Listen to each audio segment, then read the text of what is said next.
গ্রামের শেষ মাথায় একটা পুরনো দোতলা বাড়ি। সবাই বলে রাত 12:17 সেখানে জানালায় আলো জ্বলে, অথচ বাড়িটায় কেউ থাকে না, কমপক্ষে 20 বছর ধরে। একদিন সাহস করে রাহাত ঢুকে পড়ল।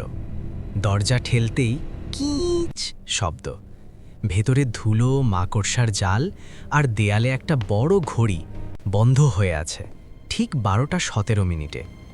হঠাৎ তার ফোনে নেটওয়ার্ক চলে গেল। পিছন থেকে ফিসফিস, তুই এত দেরি করে এলি কেন? রাহাত ঘুরে দাঁড়ালো, কেউ নেই, কিন্তু ঘড়িটা নিজে নিজে টিকটিক শুরু করলো। 12:16, 12:17।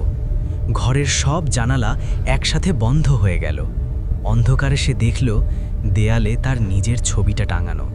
ছবির নিচে লেখা নিখোঁজ 12:17। পরদিন সকালে গ্রামের লোকজন বাড়ির সামনে রাহাতের জুতো জোড়া পেল, আর ভেতরের ঘড়িটা আবার থেমে আছে ঠিক 12:17।